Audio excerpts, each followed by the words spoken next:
நமஸ்காரம் G.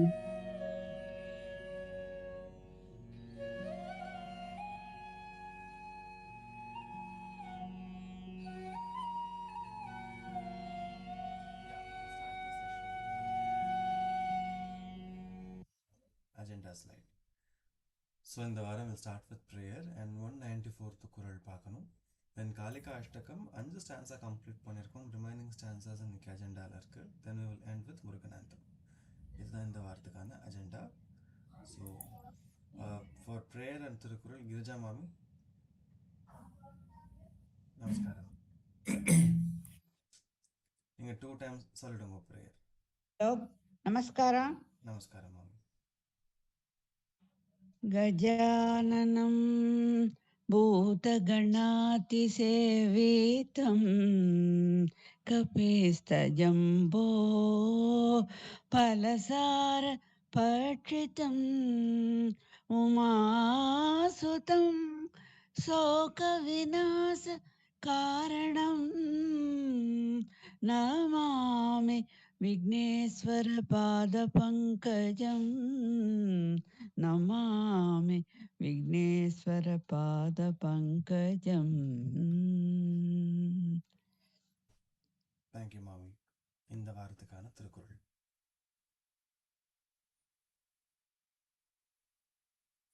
So பயனில்ல சொல்லாமை அப்படிங்கிற அதிகாரத்துலேருந்து குறள்லாம் பார்த்துன்னு வரும். ஸோ இந்த வாரம் என்ன குறள் அப்படின்னாக்கா, நயன்சாரா நன்மையின் நீக்கும் பயன்சாரா பண்பில் சொல் பல்லாரகத்து. நயன்சாரா நன்மையின் நீக்கும் பயன்சாரா பண்பில் சொல் பல்லாரகத்து. ஸோ இப்போ பொருள் பார்க்கணும் போது பல்லாரகத்து அப்படின்னாக்கா எல்லாரிடத்திலும் பலரிடத்தில். பயன்சாரா பண்பில் சொல். பயன்சாரா பயன் இல்லாத சொற்களை சொல்றது. பண்பில் சொல் பண்பு இல்லாத சொற்களை சொல்றது. பயன்சாரானாக்கா தெரியும், பயனற்ற சொற்கள்னாக்கா எதுக்கும் பிரயோஜனம் இல்லாத ஒரு வெட்டி பேச்சு. பண்பு இல்லாத சொல் அப்படின்னாக்கா என்ன, அதுல அறம் இருக்காது, அதனால பொய் ஜாஸ்தி இருக்கும். பேசிக்கா பொய் பேசுறதுன்னு வச்சுக்கலாம். ஸோ பயன் இல்லாத சொற்கள், பொய் நிறைந்த சொற்களை பேசுறது, மற்ற எல்லாரிடத்துலையும் பகிர்ந்துட்டோமானால் பல்லாரகத்து அவருக்கு என்ன ஆகும்? நயன்சாரா நன்மையின் நீங்கும். நயன்சாரா நன்மை செய்கிற எந்த பண்பும் இருக்காது, நன்மையின் நீங்கும். அத எல்லா விதமான நற்பண்புகளும் நல்ல கேரக்டர்ஸ் அத்தனையும் அவரிடம் இருந்து நீங்கிவிடும் அப்படிங்கிறது தான். ஏன்னா பேசிக்காக வெட்டி பேச்சு பேசாத, யூஸ்லெஸ்ஸான வார்த்தைகளை பேசாத, பொய் பேசாத அப்படிங்கிறது தான் standard instructions in school or while growing up இல்லையா? ஏன் அப்படி சொல்கிறான்னா இதுக்காக தான். அவர்கிட்ட இருந்த நல்ல பண்புகள் அந்த பர்சன் கிட்டேருந்து போயிடும் அப்படிங்கிறதுனால தான் பயன்சாரா சொற்களை பேசாமல் இருக்கிறது, பண்பு இல்லாத சொற்களை பேசாமல் இருக்கிறது அப்படிங்கிறது வழக்கமாக வச்சுட்டு வரும். ஸோ நயன்சாரா நன்மையின் நீக்கும், நல்ல பண்புகள் அவரிடமிருந்து நீங்கிவிடும். இப்போ பயன்சாரா பண்பில் சொல் பல்லாரகத்து, பயனற்ற சொற்களை பேசுறதோ இல்லைனாக்கா பண்பு இல்லாத பொய் சொற்களை பேசுறதோ பலரிடம் பகிர்ந்துக்கும் போது பல்லாரகத்து நயன்சாரா நன்மையின் நீக்கும். இதுதான் இந்த வாரத்துக்கான குறள், அதோட குட்டி மீனிங். கிரிஜா மாமி நீங்கள் 2 times நீங்க சொல்லிடலாம். நயன்சாரா நன்மையின் நீக்கும் பயன்சாரா பண்பில் சொல் பல்லார் அகத்து.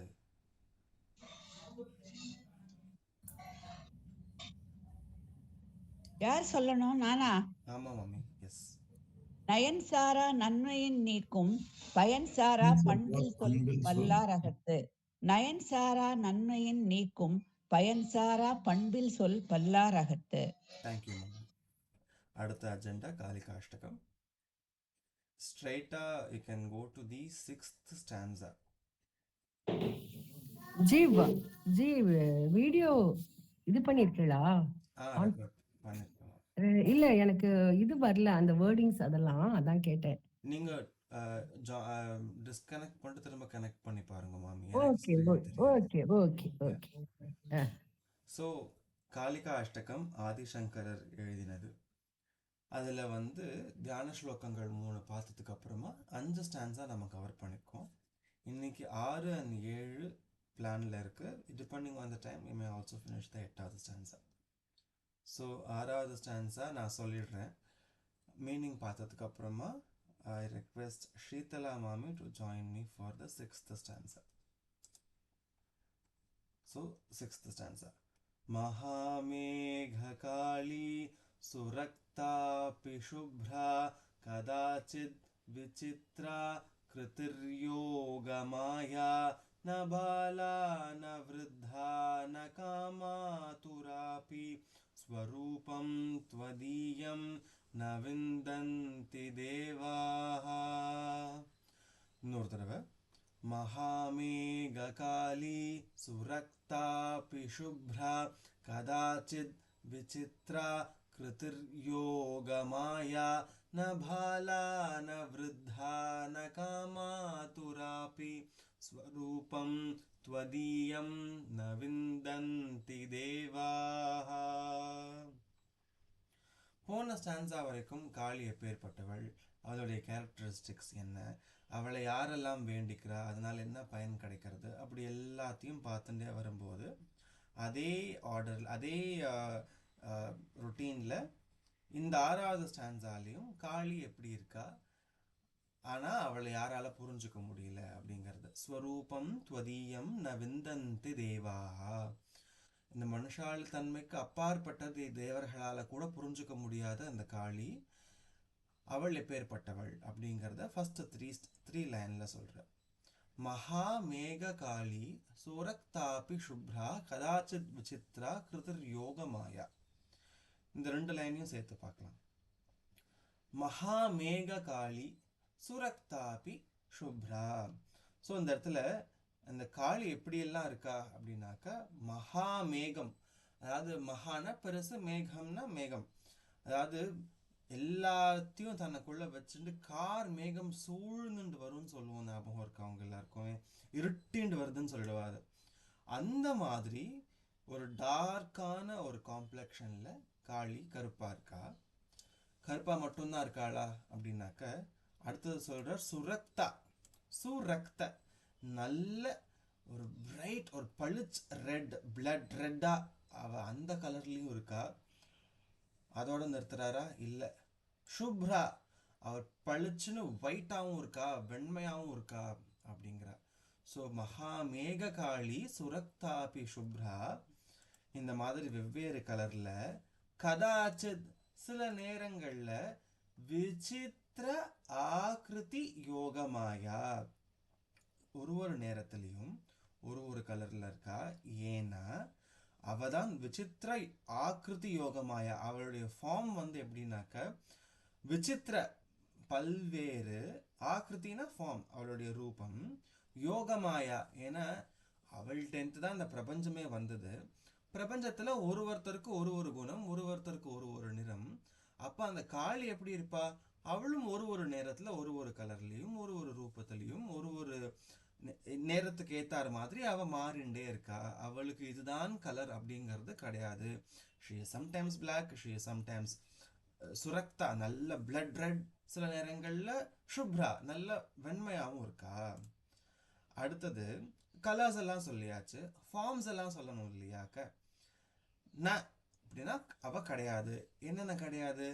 ந பாலா, ந விருத்தா, ந காமாதுரா. அதாவது ந பாலா, அவ குழந்தையும் கிடையாது. ந விருத்தா, வயசானவளும் கிடையாது. ந காமாதுர, அவள் வந்து காமாதுர அப்பி இன்டீட், அவ வந்து யவ்வனத்துல இருக்கக்கூடிய ஒரு யூத்தும் கிடையாது. She is not a young, குழந்தையும் இல்லை, வயசானவளும் இல்லை, யூத்தும் கிடையாது. அவ எல்லாமாவும் இருக்கா. அப்பேற்பட்ட அந்த காளியோட ஸ்வரூபம் துவதீயம் ந விந்தந்தி தேவாஹா. அவளுடைய ஸ்வரூபத்தை தேவர்களால கூட புரிஞ்சுக்க முடியலையேம்மா. நீ அப்பேற்பட்டவள், உனக்கு பல ரூபம், உனக்கு பல நிறங்கள் அப்படிங்கிறது இந்த பர்டிகுலர் ஸ்டான்ஸால ஆதிசங்கரர் ரொம்ப அழகா சொல்லியிருக்க. ஸோ ஸ்ரீதலா மாமி ரெடியா இருக்கேளா? నమస్కారం. నమస్కారం మామి. మహామేఘకాళి మహామేఘకాళి సురక్తాపి సురక్తాపి శుభ్రా శుభ్రా కదాచిత్ కదాచిత్ విచిత్రా విచిత్రా కృతిర్యోగమాయా కృతిర్యోగమాయా న బాలా న బాలా న వృద్ధా న వృద్ధా న కామాతురాపి న కామాతురాపి స్వరూపం త్వదీయం స్వరూపం త్వదీయం న విందంతి దేవాః. న విందంతి దేవాః. మహామేఘకాళి సురక్తాపి శుభ్రా మహామేఘకాళి సురక్తాపి శుభ్రా మహామేఘకాళి సురక్తాపి శుభ్రా మహామేఘకాళి సురక్తాపి శుభ్రా కదాచిద్ విచిత్ర కృతిర్యోగమాయా కదాచిత్ విచిత్ర కృతిర్యోగమాయా కదాచిద్ విచిత్ర కృతిర్యోగమాయా కదాచిత్ విచిత్ర కృతిర్యోగమాయా న బాలా న వృద్ధా న కామాతురాపి న బాలా న వృద్ధా న కామాతురాపి న బాలా న వృద్ధా న కామాతురాపి న బాలా న వృద్ధా న కామాతురాపి స్వరూపం త్వదీయం న విందంతి దేవాః. స్వరూపం త్వదీయం న విందంతి దేవాః. స్వరూపం త్వదీయం న విందంతి దేవాః. స్వరూపం త్వదీయం న విందంతి దేవాః. మహామేఘకాళీ సురక్తాపి శుభ్రా మహామేఘకాళీ సురక్తాపి శుభ్రా మహామేఘకాళీ సురక్తాపి శుభ్రా మహామేఘకాళీ సురక్తాపి శుభ్రా కదాచిద్ విచిత్ర కృతిర్యోగమాయా కదాచిత్ విచిత్ర కృతిర్యోగమాయా కదాచిద్ విచిత్ర కృతిర్యోగమాయా కదాచిత్ విచిత్ర కృతిర్యోగమాయా న బాలా న వృద్ధా న కామాతురాపి న బాలా న వృద్ధా న కామాతురాపి న బాలా న వృద్ధా న కామాతురాపి న బాలా న వృద్ధా న కామాతురాపి స్వరూపం త్వదీయం న విందంతి దేవాః. స్వరూపం త్వదీయం న విందంతి దేవాః. స్వరూపం త్వదీయం న విందంతి దేవాః. ஸ்வரூபம் துவதீயம் ந விந்தந்தி தேவாः. இப்போ நான் ஒரு தடவை ஃபுல்லா சொல்லிடுறேன். சரி. மகாமேಘகாளி சுரக்தாபி சுப்ரா கதாச்சித் விசித்ரா கிருதிர்யோகமாயா ந பாலா ந விருத்தா ந காமாதுராபி ஸ்வரூபம் த்வதீயம் ந விந்தந்தி தேவாः.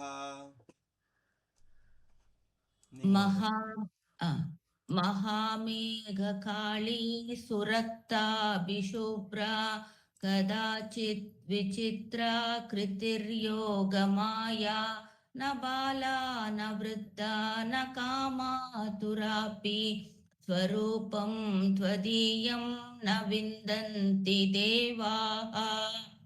இன்னொரு தடவை மாமி.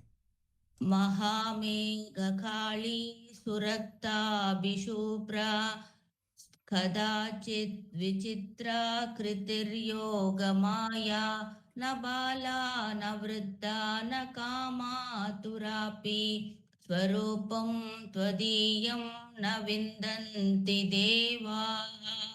Beautiful, mommy. Beautiful. Thank you In the so much. stanza, we will all say one. ஒரு தடவை சொல்லிடலாம் எல்லாருமே ஒரு time. Raghavan sir. Okay. Baby Lakshmi mommy.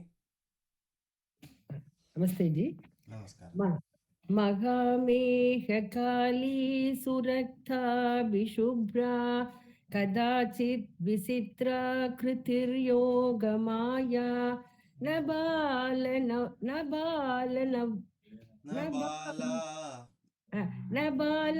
न वृद्धात् नाका न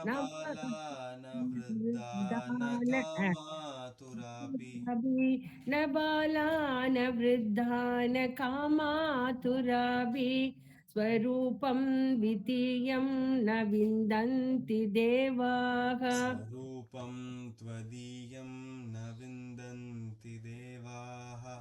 स्वरूपं द्वितीयं न स्वरूपं द्वितीयं न विन्दन्ति देवाः. महामेघकाली सुरक्ता विशुभ्रा कदाचित् विचित्रा कृतिर्योगमाया न बाला न वृद्धा न कामातुराभि स्वरूपं द्वितीयं न विन्दन्ति देवाः. Beautiful, mommy. Twadiyam, swarupam, twadiyam na vindanti devaah. Okay, ji. Thank you, mommy. Thank you. Mommy. Namaskaram. महामेघकाली सुरक्ता विसुप्रा कदाचित् विचित्रा कृतिर्योगमाया न बाला न वृत्ता न कामातुराभि स्वरूपं त्वदीयं न विन्दन्ति देवाः. महामेघकाली सुरक्ता विसुप्रा कदाचित् विचित्रा कृतिर्योगमाया न बाला न वृत्ता न कामातुराभि स्वरूपं त्वदीयं न विन्दन्ति देवाः. Thank you, mommy. அடுத்தது லதா மாமி. நமஸ்காரம். நமஸ்காரம். महामेघकाली सुरक्ता विशुभ्रा कदाचिद्विचित्रा कृतिर्योगमाया न बाला न वृद्धा न कामातुराभि स्वरूपं त्वदीयं न विन्दन्ति देवाः. महामेघकाली सुरक्ता विशुभ्रा कदाचित् विचित्रा कृतिर्योगमाया न बाला न वृन्दा न कामातुराभि स्वरूपं त्वदीयं न विन्दन्ति देवाः. Super, mommy. Na bala na vruddha. Vruddha. वृद्धा. Thank you, mommy. Thank you. Kala mommy. Namaskaram. नमस्कारः. महामेघकाली सुरक्तापि शुभ्रा कदाचित् विचित्रा कृतिर्योगमाया न बाला न वृद्धा न कामातुरापि स्वरूपं त्वदीयं न विन्दन्ति देवाः. महामेघकाली सुरक्तातिशुभ्रा कदाचित् विचित्रा कृतिर्योगमाया न बाला न वृद्धा न कामातुरापि स्वरूपं त्वदीयं न विन्दन्ति देवाः. Beautiful, mommy. Beautiful. Thank you. Thank you. Savitri Shankar mommy. நமஸ்காரம்மா சொல்றேன்ப்பா. Yes. महामेघकाली सुरक्ताभिशुभ्रा कदाचित् विचित्रा हृदिर्योगमाया न बाला न न वृद्धा न कामादुराभि स्वरूपं त्वदीयं न विन्दन्ति देवाः महामेघकाली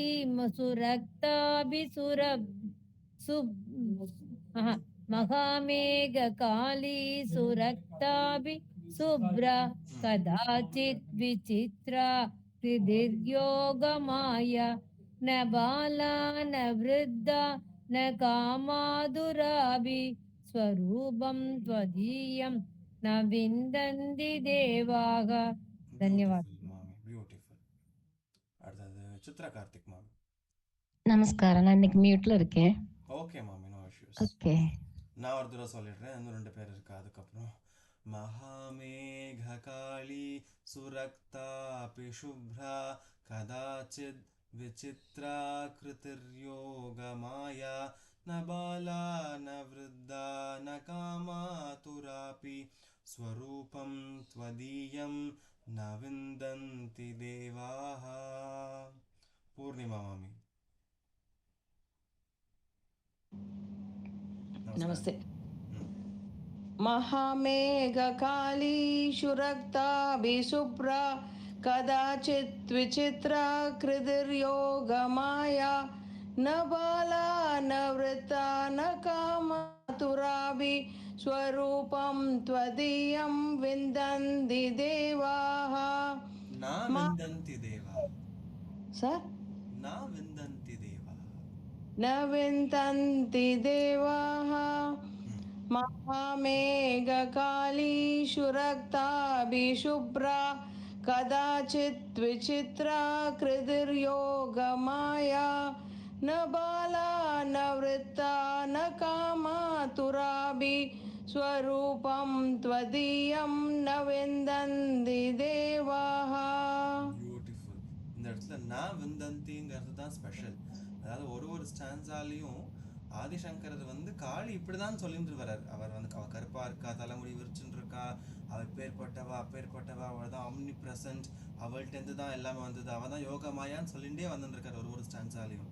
ஆனால் ஒரு ஸ்டான்ஸா முடியும் போது நான் விந்தந்தி தேவாகா, இப்படியெல்லாம் நான் சொல்லிகிட்டே வரேன், ஆனால் தேவர்களால் அவனை புரிஞ்சுக்க முடியலையேம்மான்னு சொல்கிறார். ஸோ நான் விந்தந்திங்கிறது தான் ஸ்பெஷல் இந்த இடத்துல. ஸோ அதனால தட் இஸ் வெரி இம்பார்ட்டன்ட். அடுத்தது வந்து நிறைமதி மாமி. ஆம், நமஸ்காரம். நமஸ்காரம். महामेघकाली शुरक्तापि शुभ्रा कदाचित् विचित्रा कृतिर्योगमाया न बाला न वृद्धा न कामातुरापि स्वरूपं त्वदीयं न विन्दन्ति देवाः.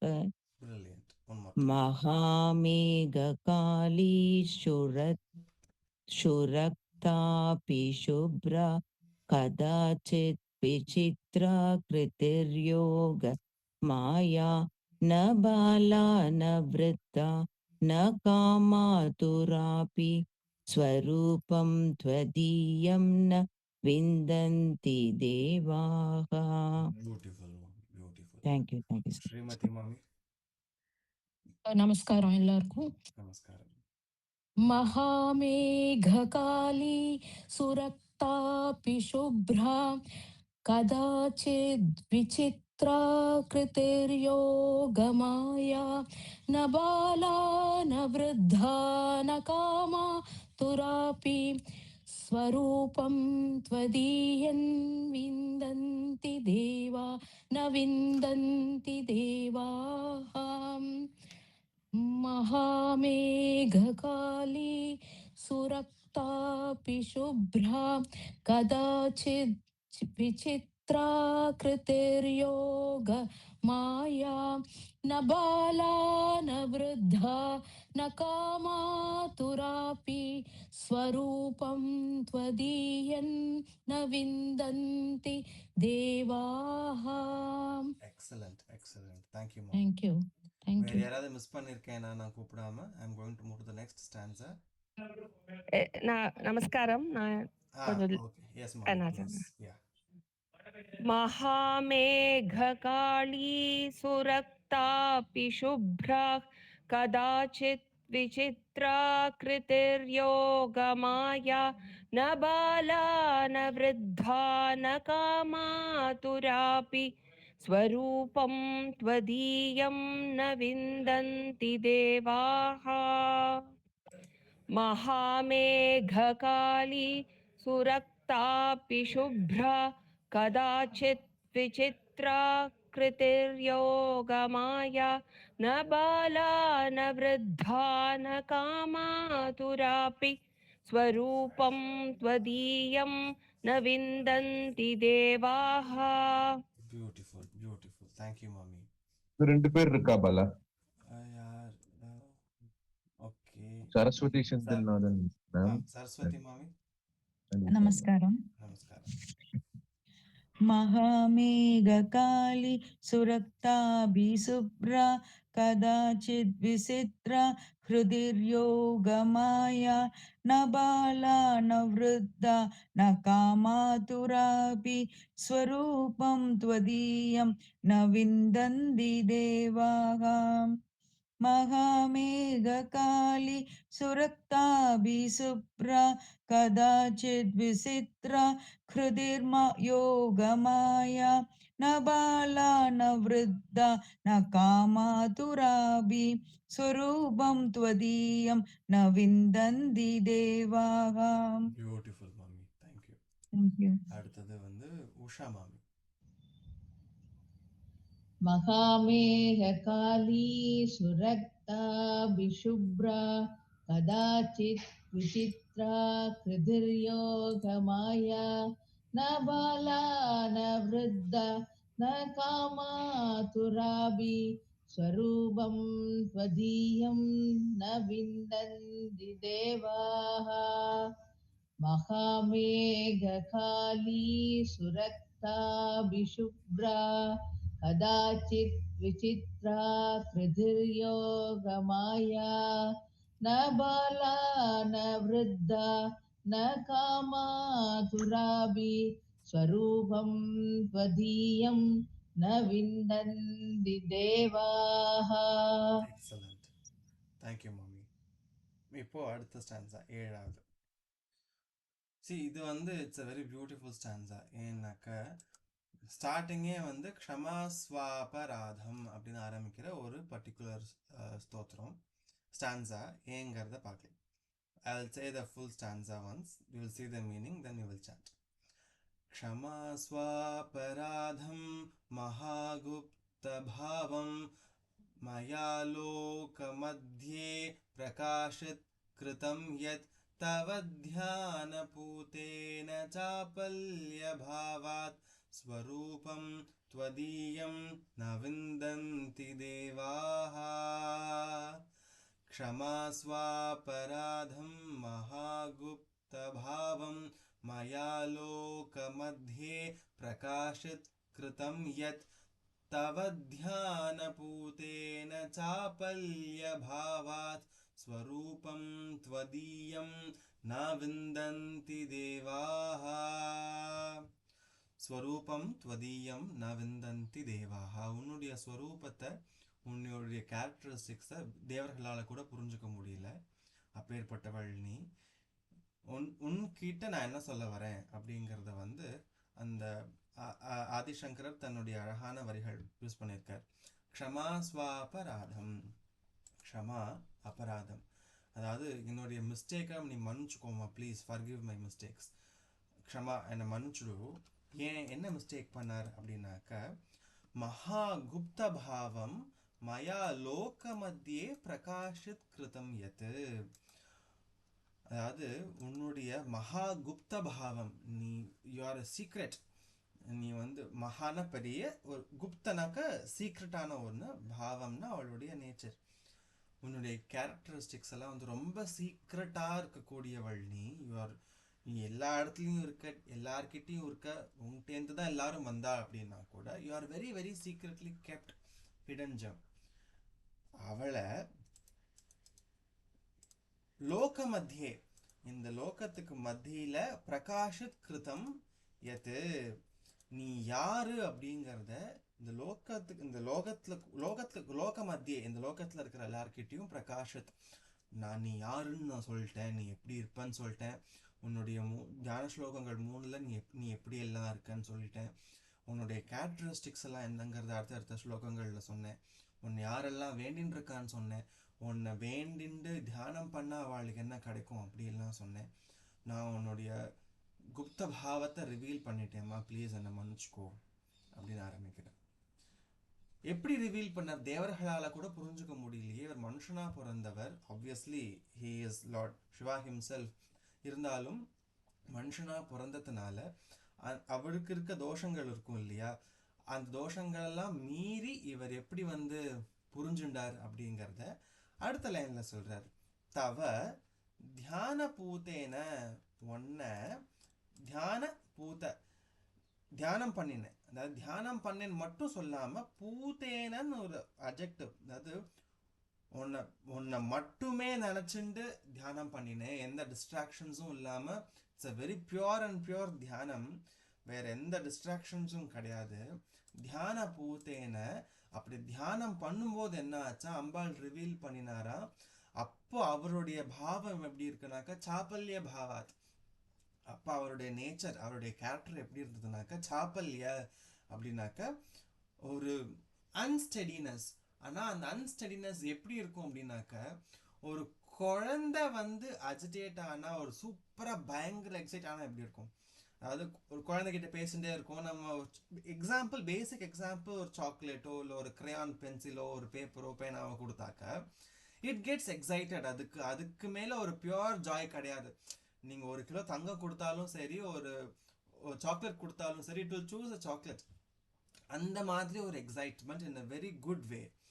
அந்த மாதிரி நான் எக்ஸைட் ஆயிட்டேமா, அதனால உன்னுடைய குப்த பாவத்தை நான் சீக்கிரட்டாக உடச்சிட்டேனா, ப்ளீஸ் என்னை மன்னிச்சுக்கோ அப்படிங்கிறது. யூ கேன் இமேஜின், இப்போ காளி பிரத்யக்ஷம் அப்படின்னு நம்ம சொல்கிறோம் இல்லையா, அவளை மட்டுமே தியானம் பண்ணிகிட்டே வரும்போது, அவளை மட்டும் நினச்சி நம்ம மெடிடேட் பண்ணும்போதோ இல்லை இந்த ஸ்லோகத்தை சொல்லும் போதோ இல்லை அவளுடைய பேரை உச்சரிக்கும் போதோ எந்த டிஸ்ட்ராக்ஷன்ஸும் இல்லாமல் அம்பாள் பிரத்யக்ஷமாக தன் கண் முன்னாடி நிற்பா அப்படிங்கிறது உண்மை. ஏன்னா ஆதிசங்கரர் அப்படி நினச்சிண்டு அம்பாள் அம்பாள் இப்படிதாங்கிற இந்த சீக்ரெட்டை எல்லார்கிட்டையும் சொல்லி நமக்காக சொல்லியிருக்கிறவர். சொல்லி அவர் தன் மன்னிப்பு வேற கேட்டுக்கிறார் அம்பாள் கிட்டேயே. That is a beauty. என்னங்கிறதையும் சொல்லணும், ஐயோ நான் சொல்லிட்டேங்கிறதையும் அம்பாள் கிட்ட சொல்லி மன்னிப்பு கேட்கிறார். ஆனா நான் குழந்தையாட்டமா சொல்லிட்டேமா அப்படின்னாக்கா மன்னிச்சே ஆக வேண்டிய கட்டாயம் அம்பாளுக்கு, ஏன்னா மன்னிக்காம இருக்கவே முடியாது அம்பாளால. ஸோ அதனால how the words are beautifully aligned in the stanza-ங்கிறது தான் you can enjoy actually in the stanza. அப்பே எல்லாத்தையும் சொல்றதெல்லாம் சொல்லிட்டு திரும்ப ஸ்வரூபம் துவதீயம் ந விந்தந்தி தேவாஹா, உன்னுடைய ஸ்வரூபத்தை தேவர்களால கூட புரிஞ்சுக்க முடியல, ஆனா நான் புரிஞ்சுட்டு உன்னுடைய குப்த பாவத்தை வேற சொல்லி எல்லார்கிட்டையும் உடச்சுட்டேன், தயவு செஞ்சு என்னை மன்னிச்சுக்கோ அப்படிங்கிறது தான் இந்த 7வது ஸ்டான்ஸாக்கான ஒரு சின்ன அர்த்தம். It's a very very beautiful stanza. So we will go in first again we'll start with Girija Mami. Mami irkela, namaskaram. Okay, Shritala Mami. நீங்க ஒரு தடவை சொல்லுங்க. Yeah, of course. நீங்க என் கூட ஜாயின் பண்ணிக்கோங்க, வேர்ட் பை வேர்ட் நம்ம sand பண்ணுவோம். எனக்கு ஸ்லோகம் வரலையே என்னோட நெட்ல. எல்லாருக்கும் வருதுன்னு நினைக்கிறேன், பட் மேபி நீங்க டிஸ்கனெக்ட் பண்ணிட்டு ஜாயின் பண்ணா திரும்ப வரும்னு நினைக்கிறேன் மாமி. ஏன் எனக்கு வரல தெரியல மாமி, சம் டெக்னிக்கல் கிளிச். சரி, நான் சொல்றத நீங்க திரும்ப வாங்கி சொல்லுங்க. யா, சரி சரி. க்ஷமஸ்வாபராதம். இல்ல எனக்கு கஷ்டம், அது எனக்கு ஸ்கிரீன்ல வேணும். இட்ஸ் ஓகே மாமி, நீங்க லிசன் பண்ணிக்கோங்க. நம்ம உங்களுக்கு ஸ்கிரீன் வந்ததுக்கு நான் அப்புறம் மறுபடியும் ஓபன் பண்றேன். ஓகே, யா. ஷீதலா மாமி. அதுக்குள்ள நீங்க வேற யார்கிட்டயே சொல்லுங்க. எஸ். சொல்லவா? எஸ். க்ஷமஸ்வாபராதம் க்ஷமஸ்வாபராதம் மகாகுப்தபாவம் மகாகுப்தபாவம் மயா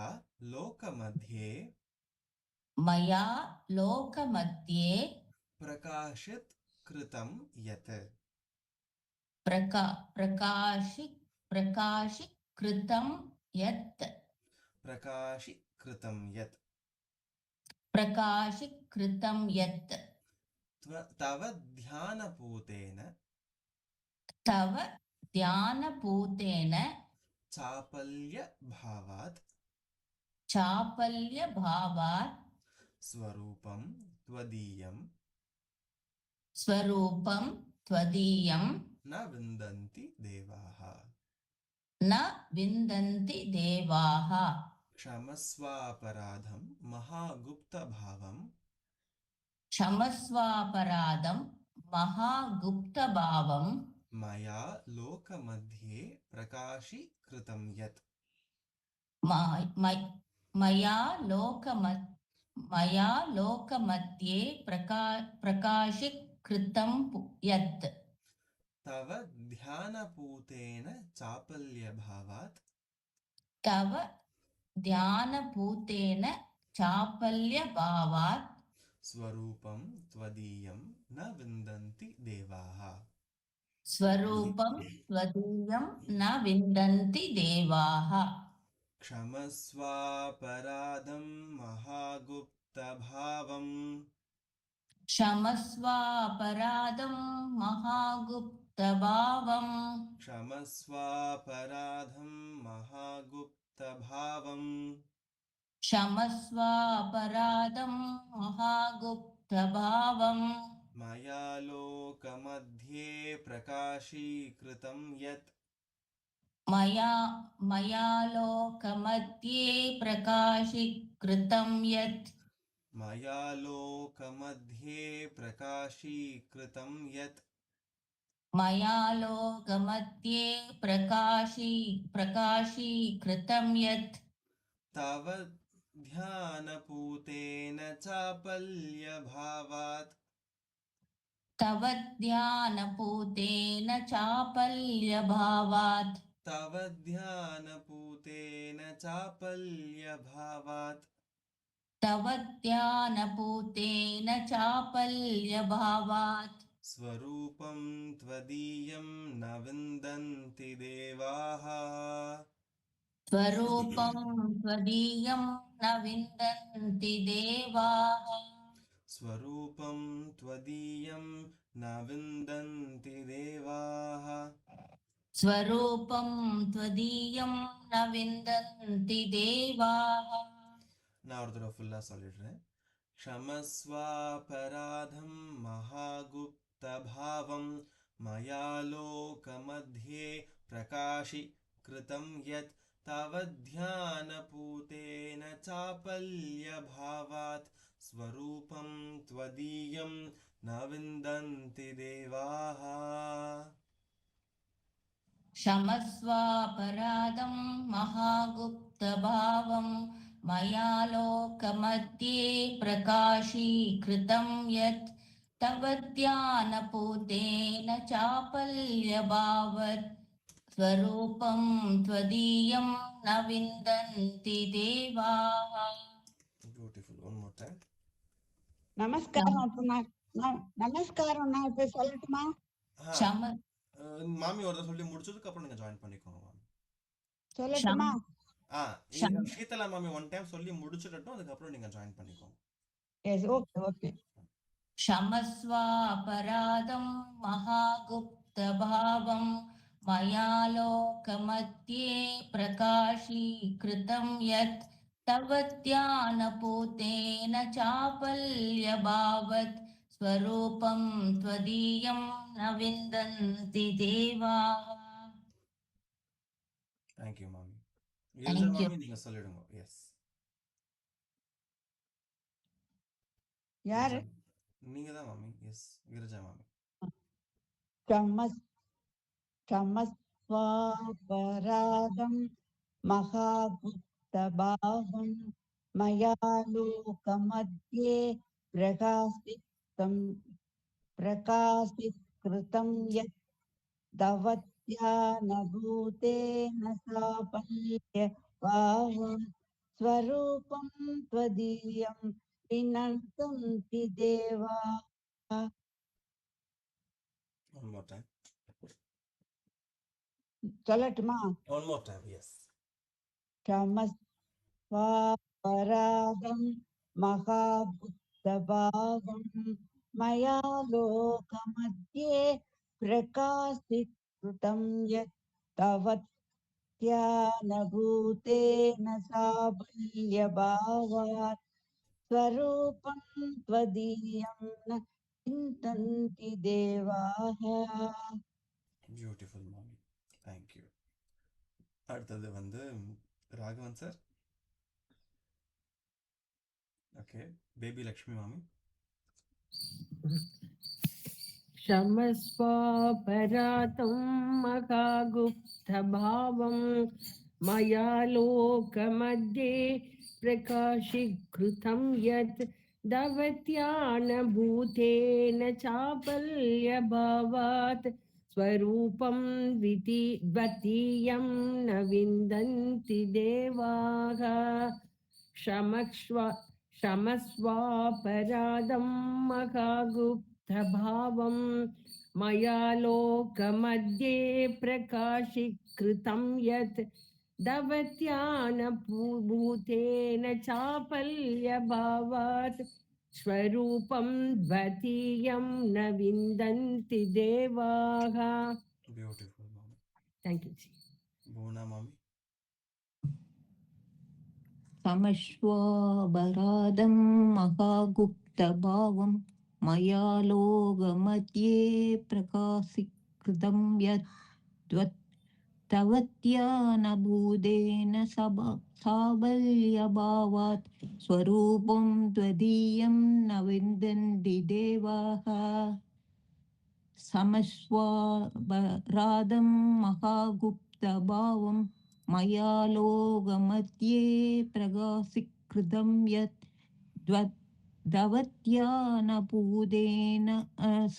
साबल्यभावात् स्वरूपं द्वितीयं न विन्दन्ति देवाः.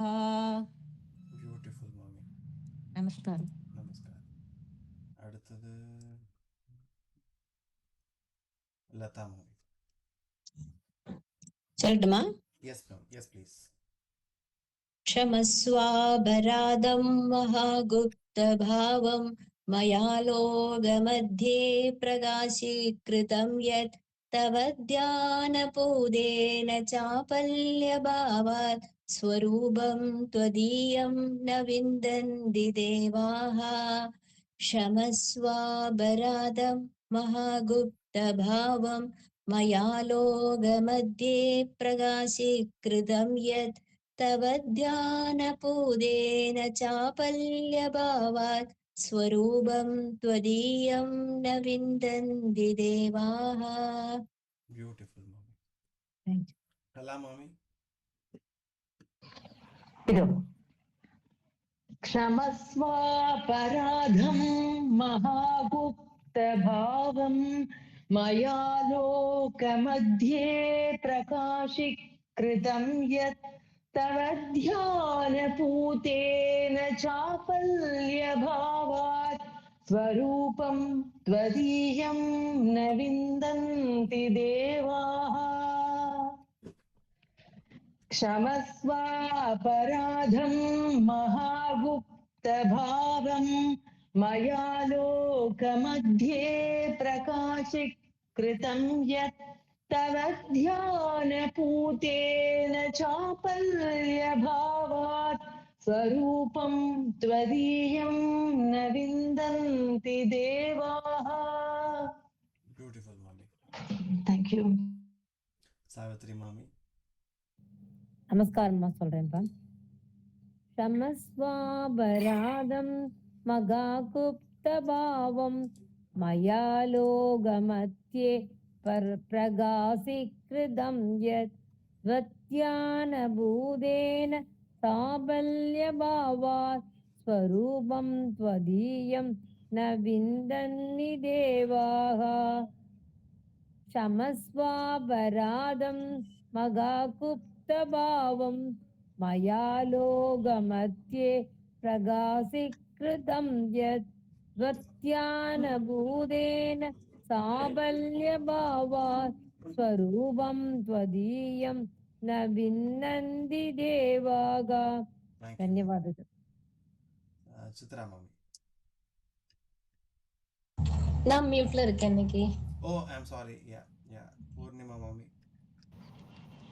क्षमस्वापराधं महागुप्तभावं मया लोकमध्ये प्रकाशीकृतं यत् तव ध्यानबोधेन साबल्यभावात् स्वरूपं त्वदीयं न विन्दन्ति देवाः क्षमस्वापराधं महागुप्तभावं मया लोकमध्ये प्रकाशीकृतं यत् तव ध्यानबोधेन साबल्यभावात् स्वरूपं त्वदीयं न विन्दन्ति देवाः.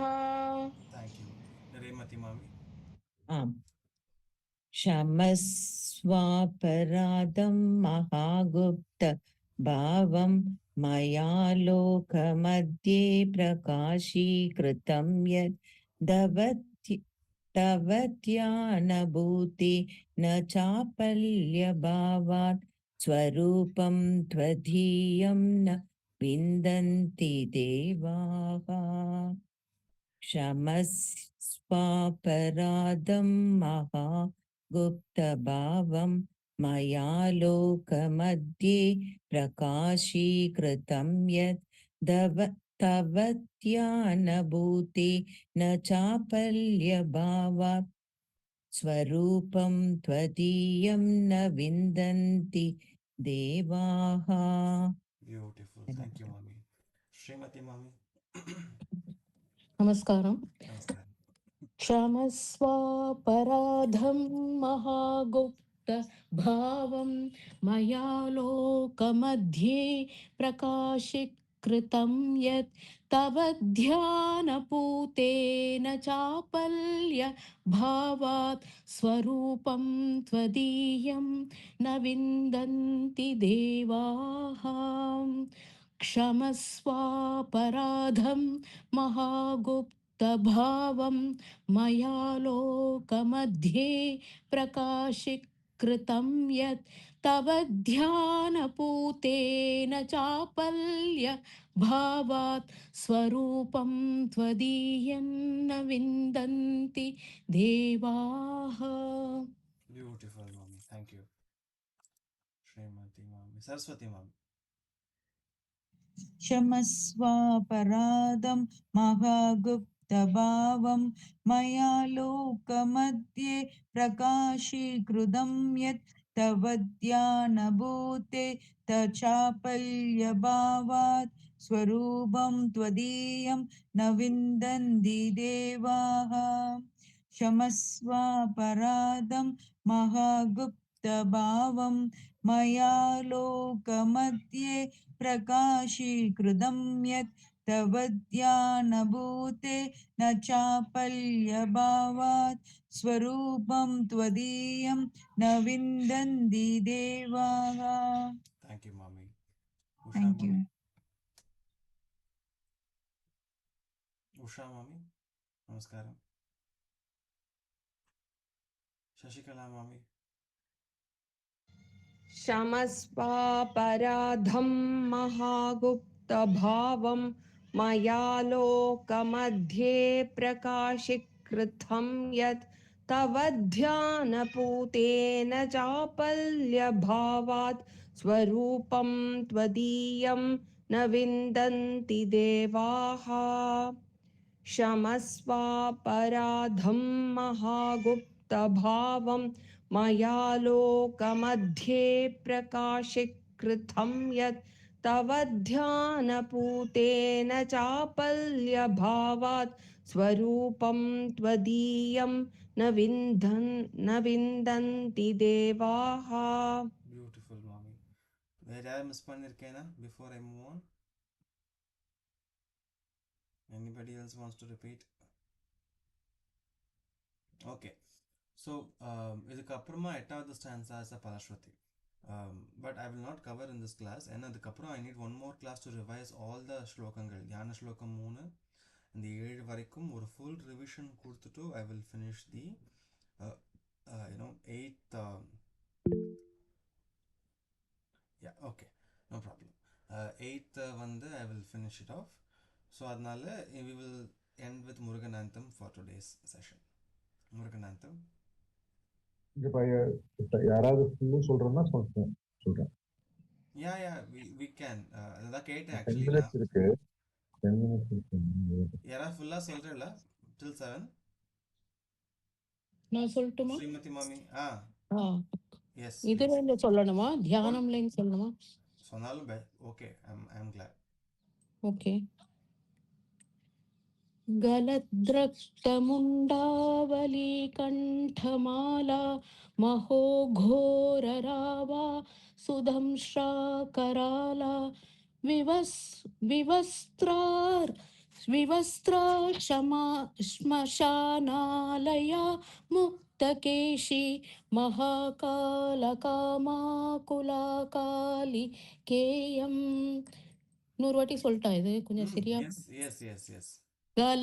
गलद्रक्तमुण्डावली कण्ठमाला महोघोर रावा सुदंश्राकराला विवस्त्रा श्मशानालया मुक्तकेशी महाकालकामाकुला कालिकेयम्. भुजे वामयुग्मे शिरोसिं दधाना वरं दक्षयुग्मे भयं वै तथैव सुमध्यापि तुङ्गस्तना भारणं नम्रा लसद्रक्तसृक्कद्वया सुस्मितास्यां. भुजे वामयुग्मे शिरोसिं दधाना वरं दक्षयुग्मे भयं वै तथैव सुमध्यापि तुङ्गस्तना भारणम्रा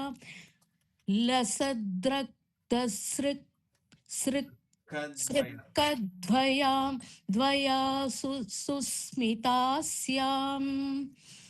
शवद्वन्द्वकर्णावतंसा सुकेशी लसत्प्रेतपाणिं प्रयुक्तैककाञ्ची शवाकारमञ्जाधिरूढा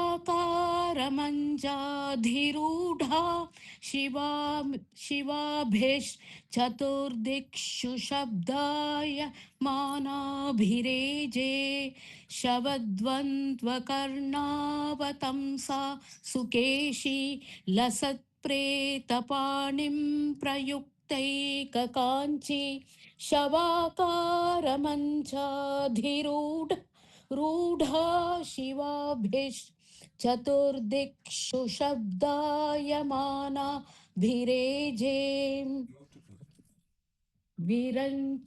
विरञ्च्यादिदेवास्त्रयस्ते गुणास्त्रीन् समाराध्य कालीं प्रधाना बभूभुः अनादिं सुरादिं मखादिं भवादिं स्वरूपं त्वदीयं न विन्दन्ति देवाः. विरञ्च्यादिदेवास्त्रयस्ते गुणास्त्रीन् समाराध्य कालीं प्रधाना बभूभुः अनादिं सुरादिं मखादिं भवादिं स्वरूपं त्वदीयं न विन्दन्ति देवाः. जगन्मोहनीयं तु वाग्वादिनीयं सुहृत्पोषिणी शत्रुसंहारणीयं वचस्तम्भनीयं किमुच्चाटनीयं स्वरूपं त्वदीयं न विन्दन्ति देवाः. जगन्मोहनीयं तु वाक्वादिनीयं सुहृत्पोषिणी शत्रुसंहारणीयं वचस्तम्भनीयं किमुच्चाटनीयं स्वरूपं त्वदीयं न विन्दन्ति देवाः. इयं स्वर्गदात्री पुनः कल्पवल्ली मनोजास्तु कामान् पतार्थं प्रकुर्यात् तथा ते कृतार्था भवन्तीति नित्यं स्वरूपं त्वदीयन्न विन्दन्ति देवाः इयं स्वर्गदात्री पुनः कल्पवल्ली मनोजास्तु कामान् यथार्थं प्रकुर्यात् तथा ते कृतार्था भवन्तीति नित्यं स्वरूपं त्वदीयन्न विन्दन्ति देवाः सुरापानमत्ता सुभक्ता नुरक्ता लसत्पूतचित्ते सदा विर्भवत्ते लपध्यानपूजा सुधाधौत पङ्का स्वरूपं त्वदीयन्न विन्दन्ति देवाः सुरापानमत्ता सुभक्तानुरक्ता लसत्पूतचित्ते सदा विर्भवत्ते जपध्यानपूजा सुधाधौतपङ्का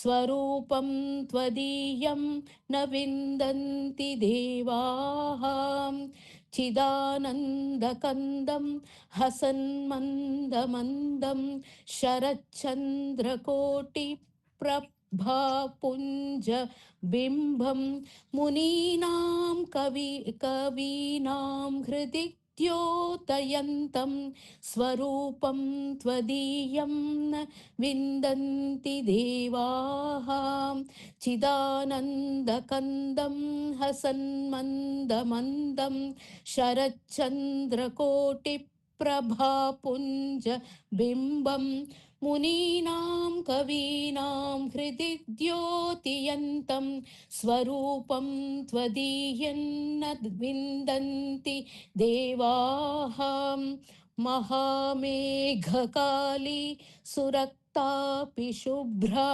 कदाचिद् विचित्राकृतिर्योगमाया न बाला न वृद्धा न कामातुरापि स्वरूपं त्वदीयं न विन्दन्ति देवाः महामेघकाली सुरक्तापि शुभ्रा कदाचित् विचित्राकृतिर्योगमाया न बाला न वृद्धा न कामातुरापि स्वरूपं त्वदीयं न विन्दन्ति देवाः क्षमस्वापराधं महागुप्तभावं मया लोकमध्ये प्रकाशीकृतं यत् तव ध्यानपूतेन चापल्यभावात् स्वरूपं त्वदीयं न विन्दन्ति